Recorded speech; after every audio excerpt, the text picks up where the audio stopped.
ടയോട്ടൻ്റെ അവൻസ അതും 2020 മോഡൽ വരുന്ന ഒരു കിടിലം വാഹനമായിട്ടാണ് നമ്മളിന്ന് വന്നുള്ളത് കേട്ടോ. കണ്ടല്ലോ ഞങ്ങളൊരു സൂപ്പർ വാഹനം ടയോട്ട അവൻസ 7 സീറ്റർ നോക്കുന്നവർക്ക്, ചെറിയ ബഡ്ജറ്റിൽ നോക്കുന്നവർക്ക്, മൈലേജ് ഉള്ള വാഹനം നോക്കുന്നവർക്ക്, നീറ്റ് ആൻഡ് ക്ലീൻ ആയിട്ടുള്ള വാഹനം നോക്കുന്നവർക്ക്, ടയോട്ടൻ്റെ മെയിൻ്റനൻസ് കുറവുള്ള 7 സീറ്റർ നോക്കുന്നവർക്ക് വേണ്ടിയിട്ട് ടയോട്ടൻ്റെ അവൻസ വന്നിട്ടുണ്ട്. 1,70,000 കിലോമീറ്റർ ഓടിയുള്ള GCG സ്പെക്ക് ആയിട്ടുള്ള വെൽ മെയിൻറ്റൈൻഡ് ആയിട്ടുള്ള നീറ്റ് ആൻഡ് ക്ലീൻ ആയിട്ടുള്ള ഒരു പെർഫെക്റ്റ് വാഹനം കേട്ടോ.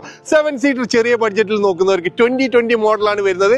അതും ഒരു അടിപൊളി വാഹനം എന്ന് പറഞ്ഞാൽ അടിപൊളി വാഹനം കേട്ടോ. കണ്ടല്ലോ നിങ്ങൾ ഇതിൻ്റെ ഇൻറ്റീരിയർ ഒക്കെ നോക്കുകയാണെങ്കിൽ ഏതാ ഇൻറ്റീരിയറും എക്സ്റ്റീരിയറും നല്ല ലുക്ക് കൊടുക്കുന്ന എക്സ്റ്റീരിയർ ആയിട്ടുള്ള ഈ വാഹനത്തിന് നമ്മൾ ആസ്ക് ചെയ്യുന്ന പ്രൈസ് എന്ന് പറഞ്ഞാൽ വെറും 35,000 ദിർഹംസ് ആണ്. GCG സ്പെക്കാണ്. അപ്പോൾ ഈ വാഹനം വാങ്ങിക്കാൻ താല്പര്യമുള്ള ആൾക്കാരും ഇതിൻ്റെ കൂടുതൽ ഡീറ്റെയിൽസ് അറിയാൻ വേണ്ടിയിട്ട് നമ്മളെ വാട്സപ്പ് നമ്പറിൽ ഒന്ന് കോൺടാക്ട് ചെയ്യുക. ഇതുപോലെ നിങ്ങളുടെ സ്ഥാപനങ്ങളോ വാഹനങ്ങളോ നിങ്ങൾക്ക് വീഡിയോ സപ്പോർട്ടോട് വിൽക്കാൻ താല്പര്യമുള്ള ആൾക്കാർക്ക് നമ്മളെ കോൺടാക്ട് ചെയ്യാവുന്നതാണ്. നമ്മൾ ചെയ്യുന്ന വാഹനങ്ങളിൽ സ്ഥാപനങ്ങളൊക്കെ അപ്ഡേറ്റ് കിട്ടാൻ വേണ്ടിയിട്ട് നമ്മളൊരു വാട്സപ്പ് ഗ്രൂപ്പ് ഉണ്ട്.